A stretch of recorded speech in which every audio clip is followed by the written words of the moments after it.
¿Cómo detectar a nuestros hijos si son víctimas de violencia sexual? ¿Cuáles son las señales que los adultos no debemos de ignorar ante estas situaciones?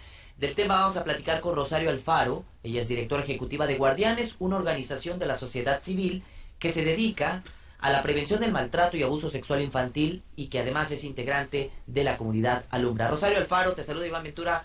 Gracias por tomarnos la comunicación. Buenas tardes. Hola Iván, buenas tardes. Bueno, es un tema interesante, Rosario Alfaro, dado que los índices que presentan nuestro país de violencia contra los menores de edad cada día son más alarmantes. Tenemos una cifra, una estimación de parte de la autoridad en este momento que nos indique cómo está este parámetro en México del abuso sexual infantil. Mira, la verdad es que en México tenemos el problema de que no tenemos una cultura de la denuncia. Entonces, generalmente se cree que solamente una de cada 10 víctimas denuncia. Eso es muy poquito. Y yo te podría decir que en términos de la Organización Mundial de la Salud, se cree que una de cada 4 niñas y uno de cada 6 niños va a sufrir algún tipo de violencia sexual antes de cumplir los 16 años, lo cual es un tema muy grave. En México es un tema serio, es un tema que realmente debería ser un tema de salud pública, porque también en nuestras prácticas culturales tenemos estas creencias de que se educa a través de un golpe, de que un manazo corrige, de que una nalgada es incluso una correcta disciplina. Y también hemos notado que los niños que son víctimas de maltrato físico sufren con más frecuencia también otro tipo de maltratos, maltrato emocional e incluso violencia sexual. Esto que nos dices, que no hay una cultura de denuncia en nuestro país, nos lleva a pensar que existe a lo mejor una cifra negra, un subregistro de niños que han sido violentados de forma física, pero que no está documentado ante la autoridad. Rosario, ¿qué tendríamos que hacer para tratar de cambiar ese tipo de conciencias y generar una cultura de la denuncia que sea efectiva, además, que no solamente se quede en la denuncia, sino que además se proceda contra los agresores? Mira, yo creo que algo muy importante es trabajar en la no revictimización, ¿no? También una de las cosas por las cuales muchas personas no denuncian, digo, yo quisiera aclarar que por un lado, el fenómeno de la violencia sexual es un tema muy difícil que se pueda hablar. Generalmente los seres humanos no hablamos de aquellas cosas que nos duelen, que nos causan vergüenza, que nos han generado un gran dolor y un malestar emocional fuerte. Esa es una razón por la cual muchas víctimas no hablan de esta situación hasta que pasan muchos años después y pueden ellos elaborar y comprender lo que les ocurrió. Pero por otro lado, nuestra forma de captar las denuncias es una manera que en muchas ocasiones revictimiza a las personas que se atreven a hablar, ¿no? Para empezar, no les creemos, pensamos que pudieran estar mintiendo, las cuestionamos demasiado. Cuando a una víctima se le cuestiona mucho, sobre todo si esa víctima es una niña, un niño o un adolescente, lo que van a hacer generalmente pues es cerrarse y ya no comentar cosas, o incluso como muchos de los problemas emocionales que se desarrollan por haber sufrido una experiencia traumática es amnesia y disociación, incluso podrían hasta cambiar su discurso y decir incluso cosas que no son adecuadas porque los estamos revictimizando por la manera en la que estamos tomando esta denuncia. Yo creo que también hace mucha falta que tengamos más sensibilidad las personas que como yo trabajamos en organizaciones civiles sobre el tema, y también los servidores públicos, médicos, maestros, personas que trabajan en el Ministerio Público, en las procuradurías, que tengan más sensibilidad para saber cómo entrevistar a víctimas de violencia sexual, sobre todo cuando son menores de edad. Rosario Alfaro, le saluda a Roberto Carrera, es un gusto y un placer platicar con usted de estos temas que a todos nos interesan. Y es que, pues bueno, hay razones, inclusive por qué no se denuncia, ¿no? Porque 4 de cada casos sobre estos delitos que estamos hablando son cometidos por familiares o gente cercana a los menores, y únicamente el 2% de los delitos se denuncia debido a que los niños se quedan callados. Razones muchas, Rosario Alfaro. Sí, realmente el tema de la violencia sexual es un tema muy complejo, ¿no? Como muy bien apunta, la mayoría de los casos suceden al interior de la familia y en muchas ocasiones por alguien que es el cuidador primario de las niñas y los niños, que por un lado les da cuidado, atención, los lleva a la escuela, les da de comer, y por otro lado es su agresor sexual. Eso hace evidentemente que se genere una gran confusión en las niñas y los niños, y que además la misma persona que es el agresor debería de fungir aquí como el representante legal para poner una denuncia, ¿no? Y eso también hace que pues la denuncia no surte efecto, y que muchas veces cuando las personas crecen y ya se atreven a hablar, pues el delito ya está prescrito.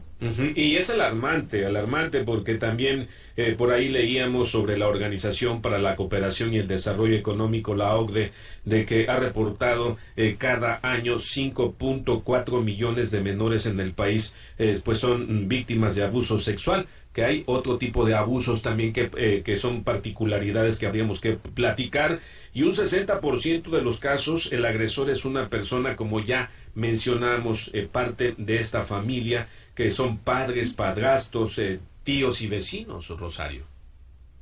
Sí, la verdad es que es un tema muy, muy grave, el que son precisamente las personas que deberían de dar cuidado y atención, aquellos que son los victimarios de las niñas y los niños, ¿no?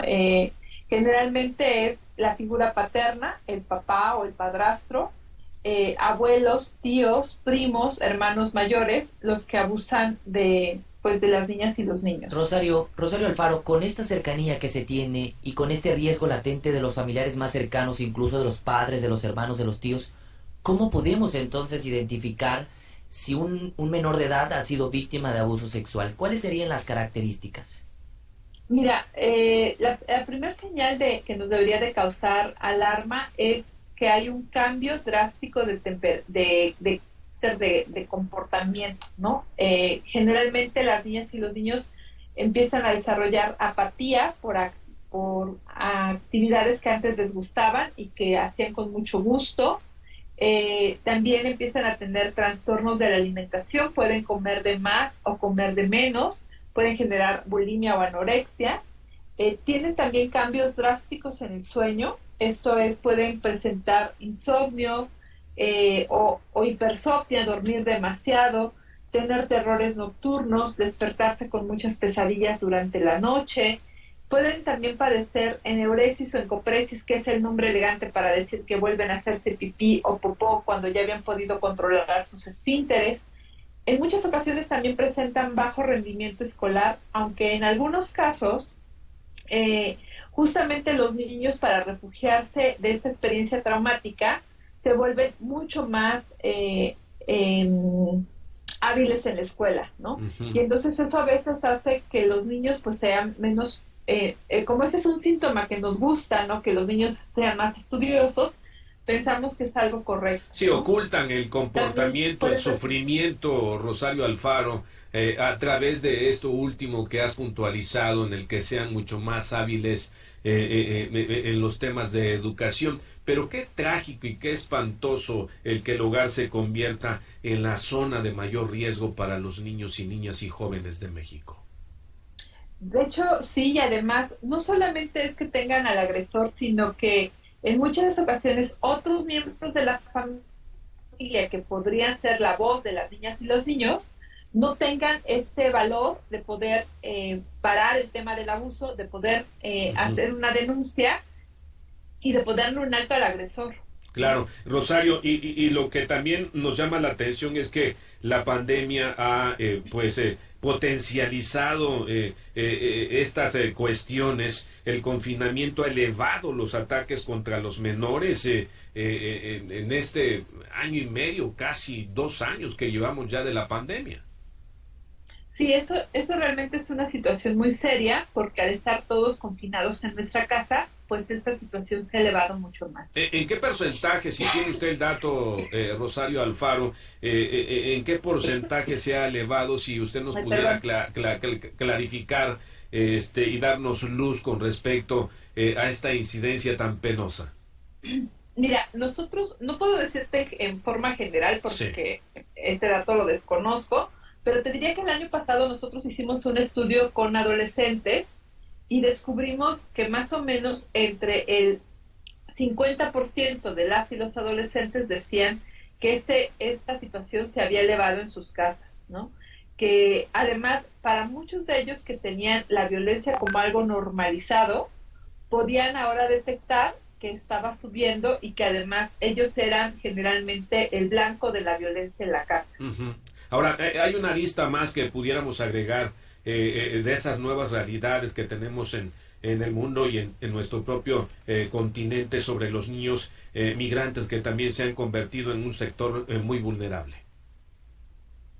La verdad es que, mira, todo el tema de infancia, niños migrantes, niños indígenas, niños con una discapacidad, niños que tal vez cursan con alguna enfermedad y que eso los hace tener condiciones de vulnerabilidad, hace que este tema del abuso se dé mucho más, ¿no?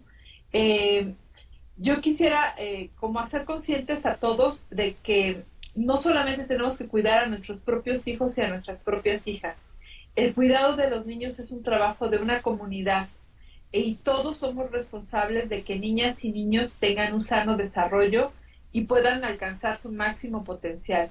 Y una de las cosas que limita este desarrollo, pues es evidentemente que estén viviendo situaciones de violencia en etapas de su vida en donde se está desarrollando su cerebro, en donde están desarrollando sus habilidades sociales y que evidentemente pues tiene un impacto mucho más fuerte. Es más fuerte que esta violencia les ocurre a niñas y niños que si nos ocurre a nosotros los adultos. Claro, Rosario Robles, y también pues una atención o una sensibilidad mal atendida que me parece que has dejado sobre la mesa, Rosario Alfaro, perdón, sobre la mesa, que justamente tiene que ver con los ministerios públicos, las fiscalías, no dan un muy buen seguimiento o interpretación al caso y se necesita gente más especializada al respecto. Yo creo que necesitamos más formación todos, también docentes, mamás, papás. Nosotros en Guardianes siempre decimos que el abuso sexual es un problema de todos. O sea, todas y todos debemos de poner nuestra atención en el cuidado de las niñas y los niños para garantizarles sus derechos y sobre todo para garantizar que se cumpla con ellos las situaciones de ley, que cuando sus derechos han sido vulnerados podamos hacerles justicia.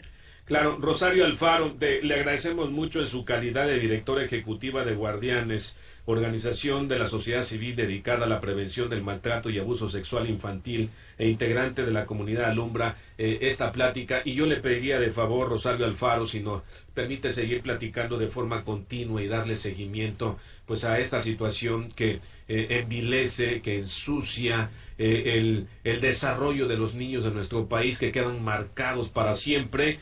Y yo creo que hay que, como bien dice, seguir haciendo conciencia en la sociedad en general, para las personas que nos escuchan en Veracruz, en Campeche, en Chiapas y en Tabasco. Si usted me lo permite, seguiríamos platicando más adelante de temas en este sentido. Muchísimas gracias, estoy encantada. Gracias, que tenga usted muy buena tarde, le mando un abrazo. Igualmente, hasta luego. 2 de la tarde con